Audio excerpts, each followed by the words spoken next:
Hello guys, तो आप सभी का BA third year fifth semester psychology का एग्ज़ाम जब भी होगा तो आप इस वीडियो को देखकर जाइएगा ज़रूर। इस वीडियो में आपको साइकोलॉजी के महत्वपूर्ण इंपॉर्टेंट क्वेश्चन मिलेंगे।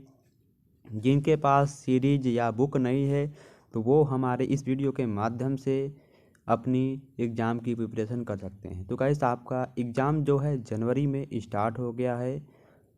ठीक है, तो चलिए क्वेश्चन को शुरू करते हैं। तो पहला क्वेश्चन इसमें दिया गया है, यानी क्वेश्चन नंबर 56 है। इसके पहले का वीडियो हमने बना दिया है। इस वीडियो में आपको शॉर्ट क्वेश्चन बताए जाएंगे। तो क्वेश्चन है, नैतिक विकास में परिवार की भूमिका बताएं। तो परिवार हेडिंग डालेंगे। फिर बच्चों के लिए शिक्षा, यानी कि नैतिक विकास के लिए हमें परिवार की भूमिका बताना है। तो बच्चों के लिए शिक्षा, संस्कृति, अनुशासन, शिष्टता आदि सभी विषयों की प्राथमिक पाठशाला, जो हमारी पाठशाला होती है, वो घर पर ही होती है।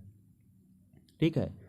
घर परिवार के वातावरण का प्रभाव बालक के नैतिक विकास पर पड़ता है। परिवार सांस्कृतिक प्रतिमानों को व्यवहारिक रूप से बच्चों को प्रदान कर सकता है। यानी कि यदि हमें बालक का नैतिक विकास करना है तो उनकी प्रारंभिक शिक्षा घर पर ही होगी।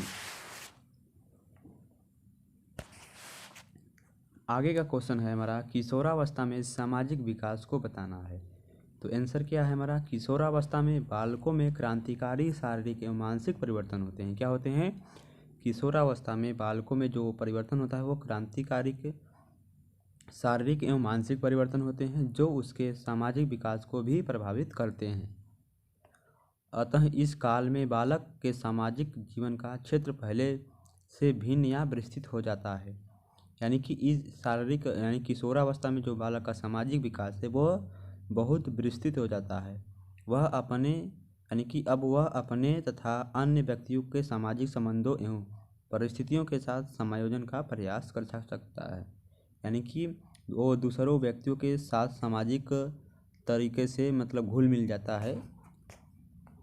अगला क्वेश्चन है हमारा, किशोरावस्था में संवेगात्मक विकास की दो विशेषताएं बताएं। तो किशोरावस्था में पहला क्या है, किशोरावस्था यानी किशोर में संवेगात्मक स्थिरता का संबंध उसकी शारीरिक शक्ति से होता है। सबल और स्वस्थ किशोर में संवेगात्मक स्थिरता तथा दुर्बल एवं अस्वस्थ किशोर में संवेगात्मक अस्थिरता देखने को मिलती है।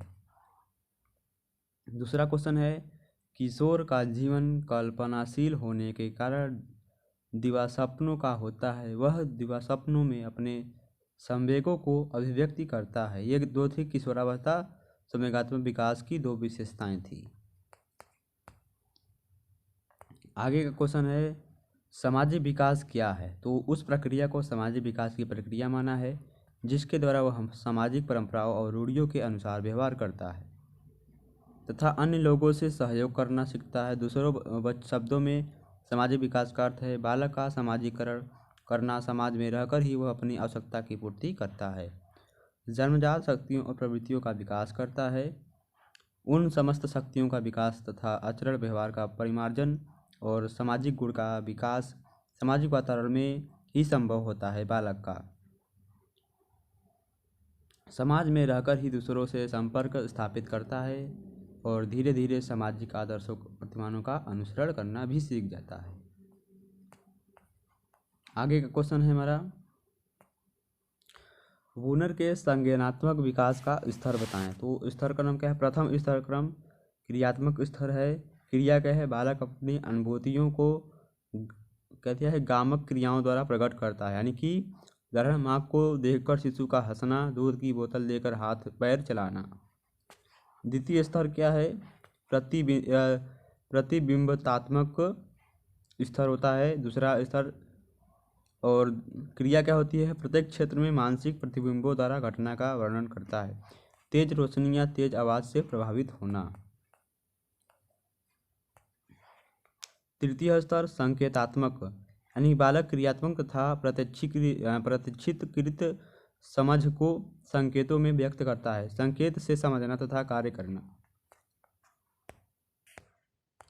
हमारा अगला क्वेश्चन है, प्रारंभिक वयस्कता से आप क्या समझते हैं। यानी कि ऐतिहासिक रूप से इसका उत्तर है ऐतिहासिक रूप से प्रारंभिक वयस्क लगभग 18 वर्ष किशोरावस्था के अंत से लेकर 40 से 45 वर्ष यानी 40 से 45 वर्ष मध्य वयस्कता की शुरुआत तक फैली हुई है। हाल ही में विकासवादियों ने इस आयु अवधि को दो अलग अलग चरणों में विभाजित किया है, उभरती हुई वयस्कता और उसके बाद प्रारंभिक वयस्कता। हालांकि ये आयु अवधि उनके शारीरिक, संज्ञानात्मक और सामाजिक विकास में भिन्न होती हैं। नेक्स्ट क्वेश्चन, प्रारंभिक किशोरों में सेक्स की भूमिका का समायोजन बताएं।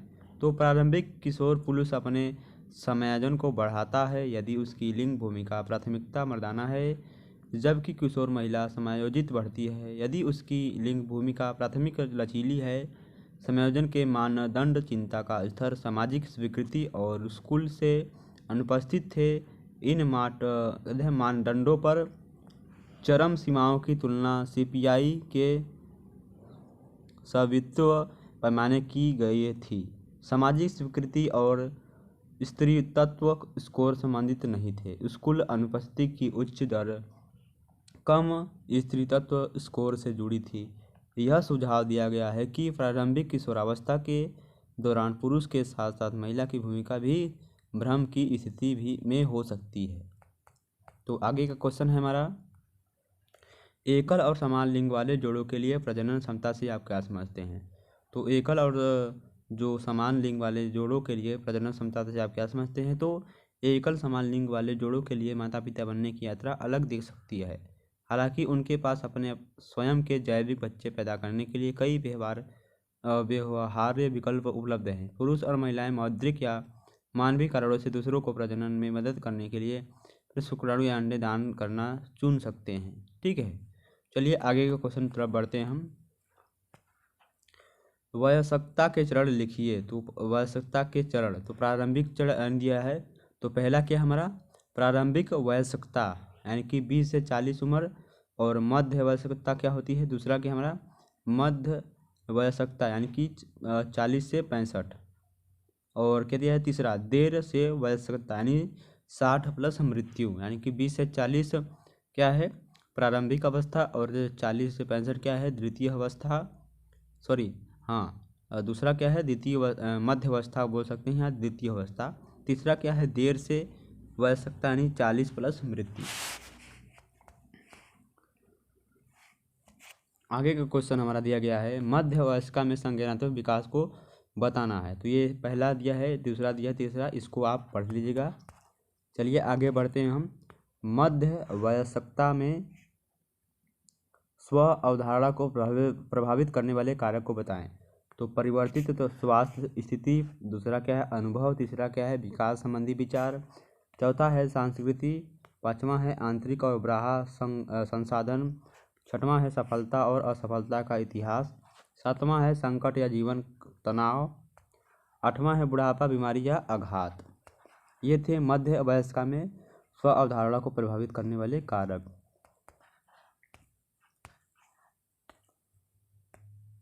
तो गाइस इसमें से हम आपको महत्वपूर्ण इंपॉर्टेंट क्वेश्चन बता रहे हैं, जिसका आंसर हम तो नहीं बता पाएंगे, क्योंकि यदि आंसर आप बताने लगेंगे हम तो आपका वीडियो बहुत लंबा होगा, आप देख नहीं पाएंगे। तो आपको हम जो इम्पोर्टेंट क्वेश्चन बता रहे हैं उसको आप रट जाइए या पढ़ लीजिए।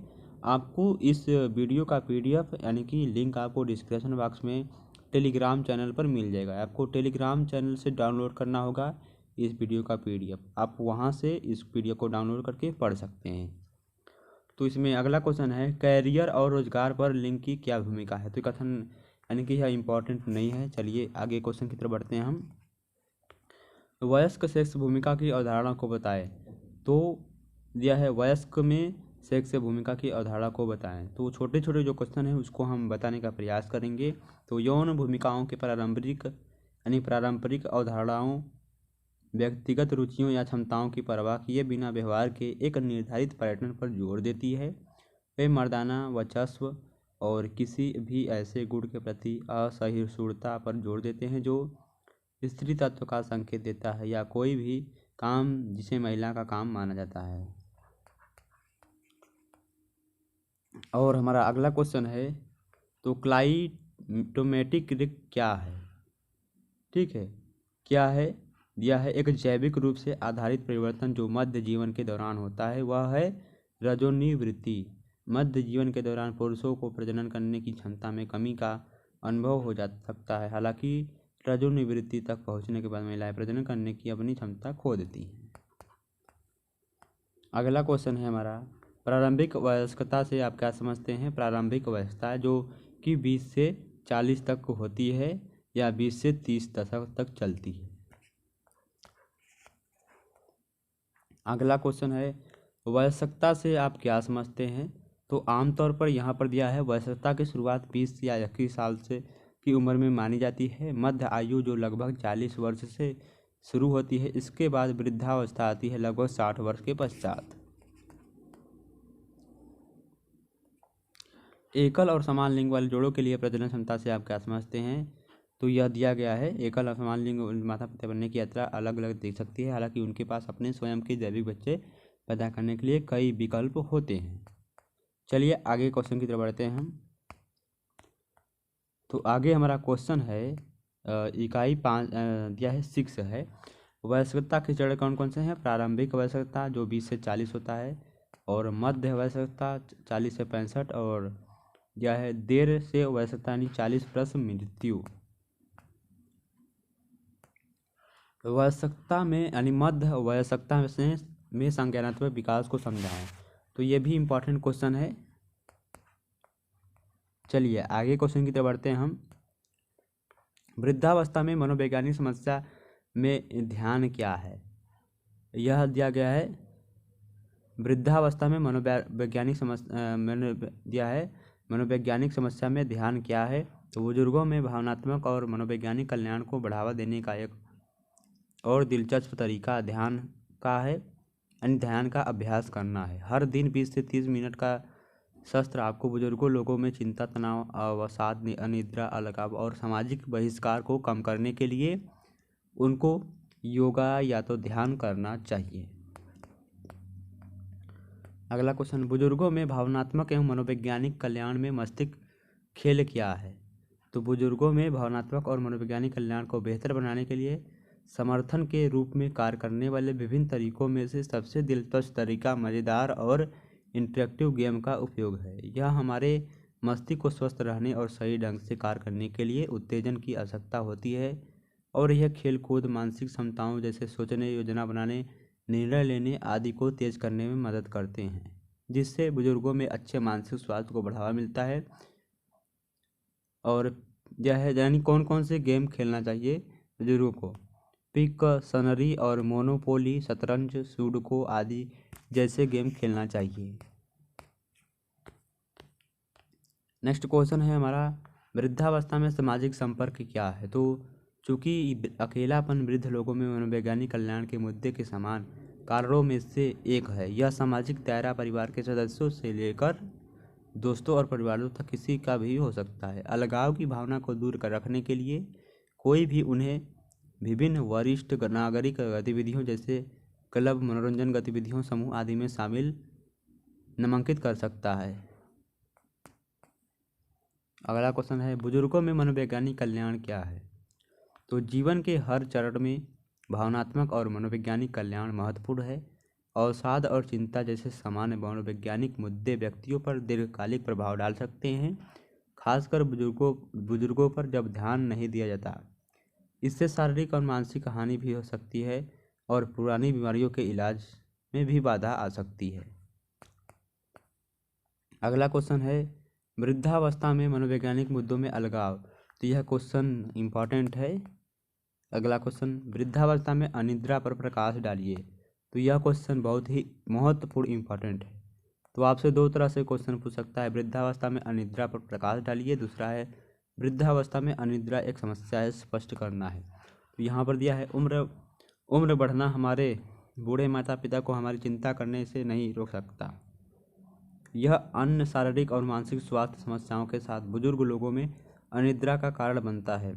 इसमें शारीरिक गतिविधियों की कमी के कारण उनके शरीर में संग्रहित अप्रयुक्त ऊर्जा भी जुड़ जाती है। लंबे समय तक अनिद्रा का उनके मानसिक स्वास्थ्य पर सीधा प्रभाव पड़ता है, जिससे भावनात्मक और मनोवैज्ञानिक कल्याण संबंधी समस्याएं पैदा होती हैं।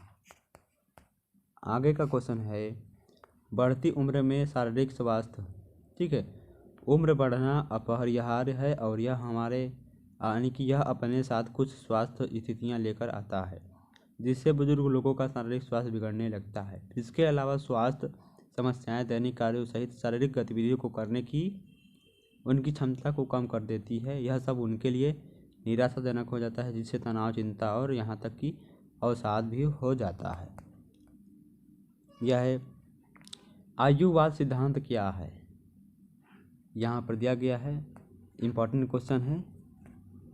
आगे क्वेश्चन है हमारा डिमेंशिया क्या है। तो ये नया शब्द है, तो डिमेंशिया क्या है तो दिया है, क्वेश्चन आ सकता है आपके एग्जाम में। डिमेंशिया आमतौर पर वृद्ध लोगों में देखे जाने वाला संज्ञानात्मक दोषों के लिए जिम्मेदार होता है। यानी कि डिमेंशिया आमतौर पर वृद्ध लोगों में देखा जाता है, यह उसके लिए जिम्मेदार होता है। हालांकि ये विकार 65 वर्ष से अधिक उम्र के लगभग 15% लोगों में ही होते हैं। यानी कि जो 65 प्लस वाले बुजुर्ग होते हैं, यह जो डिमेंशिया है उनमें देखे जाते हैं। संयुक्त राज्य अमेरिका में मनोभ्रंश का प्रमुख अल्जाइमर रोग है। इस प्रगति यानी कि एक प्रगतिशील अनंत, ठीक है, एक प्रगतिशील अंतः घातक बीमारी जो भ्रम और स्मृति हानि से शुरू होती है और क्षमता के नुकसान के साथ समाप्त होती है, उसे ही डिमेंशिया कहते हैं। तो आई होप यह प्रश्न आपको समझ में आया होगा। यदि नहीं समझ में आया तो हमारे टेलीग्राम चैनल से जुड़कर आप वहां से इस वीडियो का PDF प्राप्त कर सकते हैं और अच्छी तरह से पढ़ सकते हैं। धन्यवाद। नेक्स्ट वीडियो मिलते हैं।